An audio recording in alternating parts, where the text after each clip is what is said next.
Hi, I'm Dan Costa, Editor-in-Chief of PCMag.com, and I'm welcoming you to Fast Forward Conversations about the Future. My guest today is Aaron Shapiro, CEO of Huge, a digital agency based in Brooklyn. And we're going to talk about the future of the web, we're going to talk about artificial intelligence, and we're going to talk about how we relate to one another and with brands online. Aaron, thanks so much for coming on. Thanks for having me. So let's talk about Huge. When people think of a digital agency, they think you are building websites and buying banner ads for clients, but Huge does a lot more than that. A lot more than that, yeah. So what we really do is help clients think about how they should succeed in the digital economy, which is everything. It could be everything from in-store retail experiences, thinking about what a store could be like when it's digital. It could be new products and services. Of course, marketing campaigns and websites, apps. It's kind of a whole world of what a digital footprint for a company is when they communicate with the world. Yeah, it used to be that you just needed a website and therefore you were part of the digital economy. That's right. Back in the day when we started Huge, it was all website design. Mm-hmm. Now web is a very small part of everything digital can be.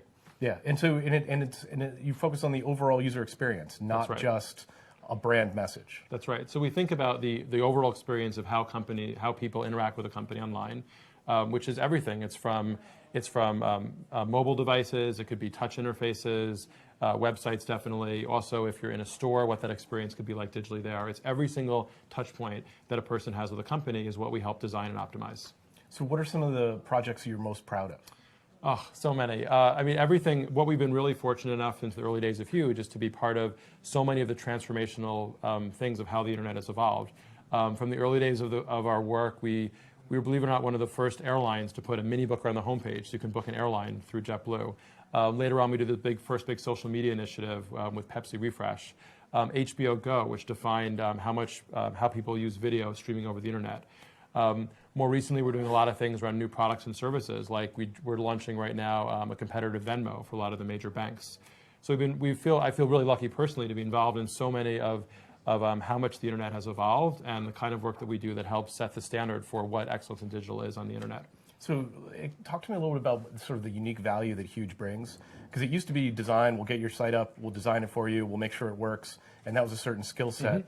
Mm-hmm. What do people come to you for that they can't do in-house? A lot of the secret sauce for us is about really understanding users and what are users trying to do when they're trying to interact with your brand. Users don't interact with brands for fun, right? They're there to solve a problem. And the reason they interact with the digital ecosystem is to solve those problems. And what Huge does really well is understand users, understand how digital can best solve those problems, and then partner with clients to create that whole ecosystem for helping meet user needs. And the best companies that meet those needs go on to be very successful. We've all seen the success stories of companies like Apple and Facebook that were so successful because they met user needs, and that set a really high bar. And the challenge for every company is how can their digital ecosystem be as good as those kind of beacon brands? And that's what Huge helps its clients achieve. One of the problems of the web design, one of the challenges is that users have so many choices out there. They're so distracted. It's a very noisy environment. Mm-hmm. You've talked about using design to sort of solve some of those problems using anticipatory design. Can you just explain that thinking a little bit? Yeah, so what we've seen is that for most of the internet's evolution, it's been about more choice. Right, you can go to Amazon, you can get anything in the world to possibly buy. But now that everything's available, the challenge that consumers have is how do I pick the thing that's just right for me? So the idea of anticipatory design is this idea that we can use machine learning and data to help customize an experience to give people just what they want. So effectively, technology is making decisions for people. To take a small example, when I'm done having this conversation, I'm going to have to get an Uber to go back to my office, right? Why do I have to tell Uber to pick me up? Why can't Uber talk to my calendar so that way as soon as I'm finished, then the car is waiting for me so we can go home? And that kind of small thing would be how Uber could anticipate my needs. And more the way technology is going to evolve are more and more types of software and services that anticipate our every behavior through data and therefore make our lives just a little bit simpler and more delightful. So you've explained this as sort of three different ages of, it's not just the internet, but the digital world that we live in. Can you just explain how you see those three ages breaking down? And then as we move into the current one, artificial intelligence-enabled services, we'll talk more about that. But where do you see the breaking points? So I would argue that we're now entering the third revolution of digital. The first one was really the advent of the web, which I think you could summarize as you can read things, because that's all the internet was back then, was reading a bunch of stuff, right? And then you can buy something, right? Basically like a news site combined, like a PCMagazine.com combined with Amazon. Yeah. That was the first web for the first 10 years. Then the iPhone and Facebook came along, and then we entered the mobile social web, where everything we do now is so much oriented towards the phone and towards social media. We can still do all the old stuff, but the new stuff is what dominated usage. And now we're in this third generation, which is what I call kind of the smart internet or the automated internet. We have to think of the right buzzword, right? But the idea here is that technology systems have become so intelligent because of the data they have about each of us and the data about the world, that we can have services that anticipate our needs and start doing things on an automatic basis. And I think the next big change is going to be so much. It's going to be so big in the next 10 years. It's going to be as big a change as mobile and social, where AI starts to infiltrate all parts of our lives to dramatically change every part of the digital landscape and how we as people interact with technology. So AI, I mean, talking about AI, and I think it'd be useful to try and define what we mean when we talk about that. If you look at Facebook's announcements, they launched a bot that they put out, several bots in it, and people got this idea that artificial intelligence was going to help us order pizzas, it was going to help us order flowers. Do you have examples, or have you seen examples of AI being really used for more significant things? Yeah, so AI will definitely help us order pizza and flowers, but it's certainly going to do a lot more than that. And there's kind of two ways to think about it. I would say three ways, actually. One way to think about it is that there'll be completely new ways to interact with technology. For those of you who've used, if I'm sure you've used Alexa, like that's a small example of how more and more computing is going to be just talking and communicating to people like the way we communicate with people. Much different than today's interaction models, which is much about clicking and swiping and stuff like that. So that's one big shift. It's almost moving the internet to everywhere in the world instead of just something that's on a screen. The second big shift is getting back to this idea of anticipatory design, is that what the promise AI does is much, much more personalization and customization than ever before. Imagine a shopping experience, for example, that's not just about Amazon that has everything at your disposal, but one that knows you so well that it knows exactly which shirts to purchase for you, or which types of clothing, and all these other things, where it knows you so well and it can make very, very smart recommendations for you. So it's personalization like you've never seen before, where everything you do on the internet is going to be tailored to you. And the final thing is automation. There are so many tasks that we do about our personal and business lives that machine learning can start to automate, where it's going to dramatically change how we work and how we go about our daily life, because things just happen automatically that now are very mundane, mundane manual tasks. Does that concern you at all? Do you think that consumers need to opt into this new world, or is it going to happen to them whether they like it or not? It's going to happen whether they like it or not, but the good news is these are going to be such pleasurable experiences that people are going to want it to happen, right? Think about privacy. No one asked permission for Facebook or Google to collect all of this information, right? But the reason we happily gave them our personal information was because of the tremendous utility and value that we get from Google through search and from Facebook through their newsfeed. These machine smart learning systems are going to be the same thing. By using these systems, it'll get smarter and smarter about you, and you'll happily give them more information because it makes your life better. Do you think, so you've experimented with AI yourself inside your own company. Yes. Talk to us about the agent that you built and what it does. So we built an initiative within Huge called Dakota, and the idea behind Dakota was, can we create an intelligent agent that automates as much as Huge as possible, so that the work of all of our employees are easier, and eventually for clients, they'll be able to use Dakota as well. So to give an example, think about, I'm sure you've all worked in a work environment where expense reporting is very tedious. I work in that environment right now. Right, so the way we created Dakota was we literally said, what are all of the annoying things that employees have at work that we can solve through machine learning to make it much simpler? And that's how we built Dakota, was to systematically address every one of those problems. Things like expense reporting, like finding out within the company who's an expert about different topics that people want to know, finding out documents and examples of types of work that you can't find. How much PTO time do I have? You can ask Dakota, and they'll tell you that. Silly things like, is there popcorn ready in the kitchen? Well, Dakota will send you an alert telling you there's popcorn, so quickly run and get your popcorn before it's all eaten up. And it's an ongoing project, and every few weeks we're adding new functionality so that the smart agent can do more and more. And our goal is eventually that everything every single possible way that an employee or a client wants to interact with through Huge, you can do through Dakota. So where does Dakota live? Is it proprietary inside your own servers? Is it built into Slack? How do you see these things shaking out? Are there going to be things that we can, that are just built into Slack or your messaging platform, or are you going to roll your own? Well, our approach, and I think where AI is going, is that it should be ubiquitous, right? So the way we built Dakota is that there's a core intelligence infrastructure and getting all this data and figuring out what people want. But you should be able to get that anywhere. I should be able to talk to Alexa. I should be able to get a Slack bot or through Facebook Messenger, or I should be able to just do a normal iMessage and communicate that way. So we've made it channel ubiquitous because a good intelligent agent should be anywhere you want to have help, but it all talks to the central knowledge repository that we developed. Do you see, so there's a lot of platforms out there, a lot of companies are trying to build these agents. Do you see any one company that's poised to dominate, whether it's Siri, Apple, Microsoft, Amazon, Google? They're all doing sort of the same thing and trying to be that personal assistant. Do you see anybody that's got the inside edge? It's probably a little bit too soon to say who's going to win.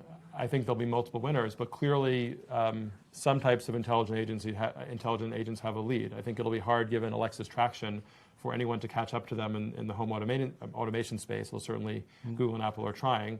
And likewise, if you want an intelligent agent on your iPhone, it's going to be tough to outdo Siri because of how entrenched they are. So I don't think that the future is going to be one intelligent agent platform to rule it all. I think most of them are going to succeed.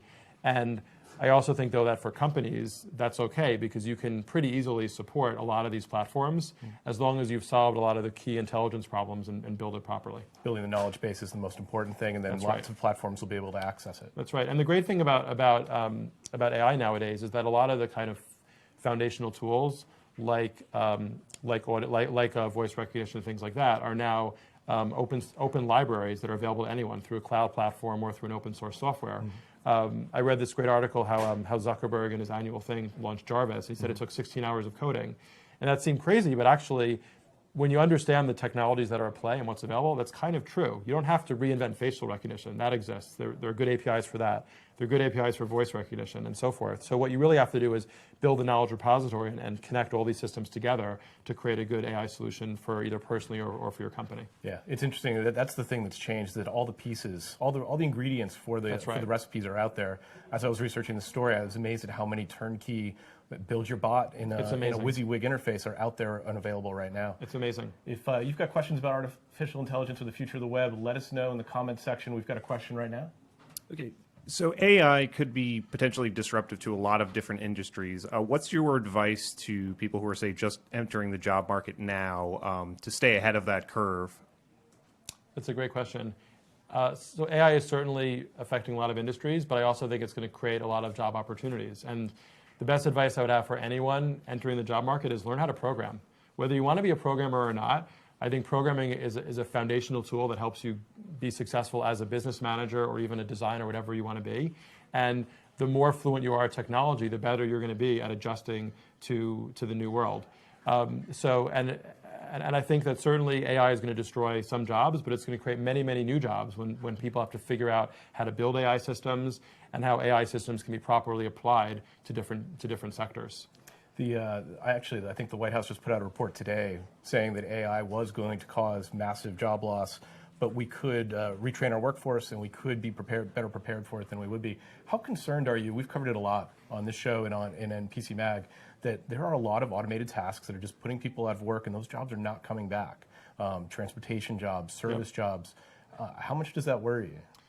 I think it's a major concern for society at large, because those jobs are not coming back and there's nothing to do about it. However, I am very bullish about the future of work in general because of the potential that these AI systems create. If you think about it, at the core, what the AI system do is they make people more productive, because now that it frees me as a person away from the mundane tasks to doing more higher value tasks.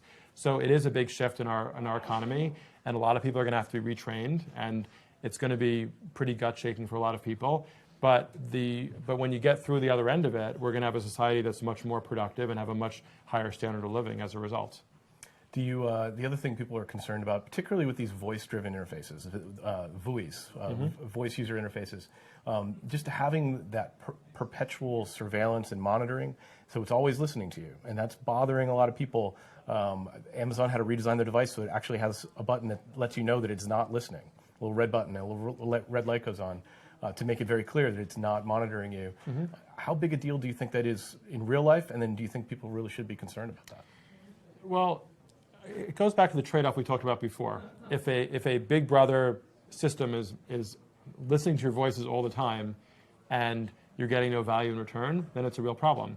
But I personally have Amazon through my entire house, and I love it for the most basic use case it was designed for, which is it's amazingly great to just say, Alexa, play this song, and music starts playing in your house, right? We've listened to 10 times more music than before we had that set up.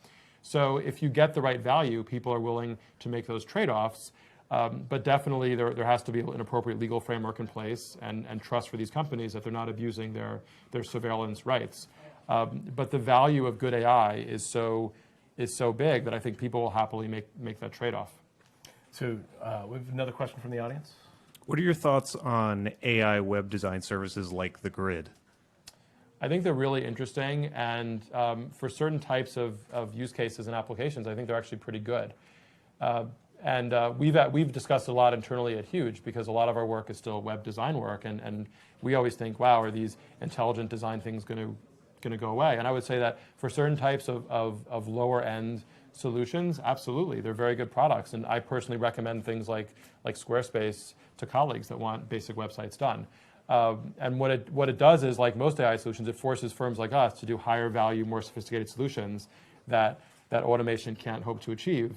And at the same time, we use that automation to help make our work more efficient for clients. Like we've done a lot of AI type solutions for mass producing display advertising. So we don't have designers cropping graphics all day, but you can program machines to do that for us much more efficiently. And that ends up making our employees happier and saves money for clients. So that's just part of how the workforce is going to evolve over time with AI. Yeah, it is amazing. In every industry, you have to figure out what kind of value you can add. That's right. Because if it can be automated, it will be automated. And that goes for writing, it goes for design work. It is amazing how many things can be automated, and AI is just going to push those boundaries even further. Right, but the thing is, automation is a good thing. Automation is what enables the modern world around us. It's why it's for the same reason why 100 years ago, cars were scary because of, my God, what's going to happen to the guy who's like putting the shoes on the horses and all that kind of stuff, right? It's the same kind of thing. But the positive to the march of progress is there is gut-wrenching change, but the aftermath of that is a world with tremendously higher standard of living for people, and that's an exciting thing. So you seem like a techno-optimist. I'm a bit of a techno-optimist. Is there anything in particular that you are afraid of, that you're concerned about in the future, that it's like this is a big problem we're going to have to address? I mean, I actually think the biggest problem, and you'll now think I'm contradicting everything I said, is that I think in some ways people have become too addicted to technology, right? Think about you walk down the street and everyone's staring on their phone like this and not even looking at the world around me. I have 3 little boys, and we actually raise our children in a no-screen household, believe it or not. We have no television, no screens, and it's because the best way to learn is the real world around them. And I look at and it's hard to raise kids that way. Certainly, they have plenty of screens in school and places like that, which is fine. But I think that there's a certain benefit to them as children growing up, where they learn tactile things and have longer attention spans and all that kind of stuff, and learn how to cope with boredom and things. So I think that's a microcosm for, I think, one of the challenges for broader society is that technology needs to have a healthy balance with the real world.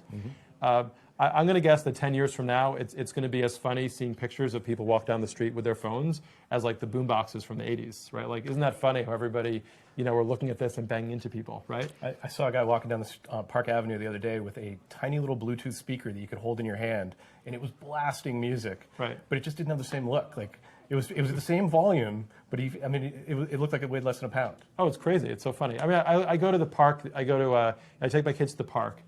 And on weekends, I never bring my phone with me and the reason was because I was in the park one day and I looked around at all these parents ignoring their kids while they're on their phone. I'm like, I'm not going to be one of those dads. I want to be with my kids. And I'm not trying to be all high and mighty here. I think my point is that this stuff is so new. We're just learning as a society how to use technology the right way. Yeah. And I think there can be a healthier balance than where we are today that we have to really figure out over time. I think of it as we're going to have to develop an immune response.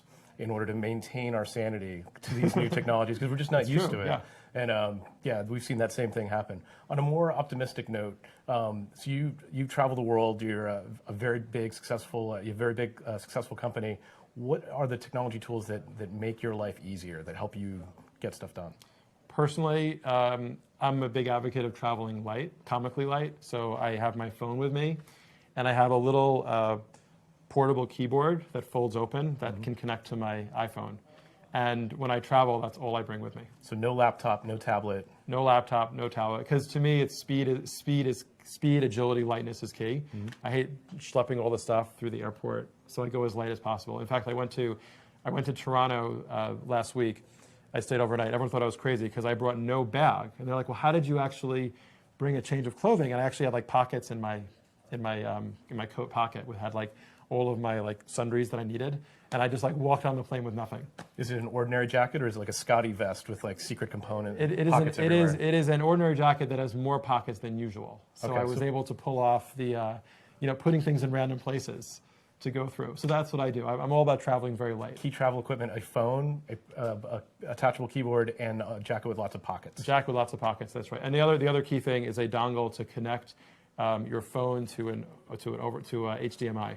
That's key. Okay, for right? presentations. For presentations, you can run it off the phone. Also very key.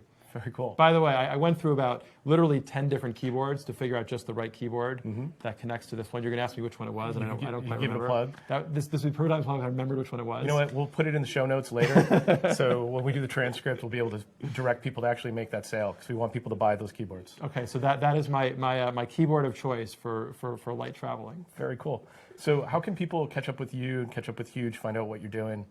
HugeInc.com is our corporate site. We're on all the social media stuff. We have a great publication on Medium called Magenta, where we kind of give our perspective about where technology is going and things like that. Snapchat, Instagram. My personal website is aaronshapiro.com, where you can see articles that I've written on various topics. Very cool. Well, Aaron, thanks so much for coming by and doing this. Thanks for having me. Appreciate it. That's been Fast Forward for this week. We'll be back with a brand new show next week. Thanks for joining us. Give us a like before you go. We always appreciate those. I'll see you in the future.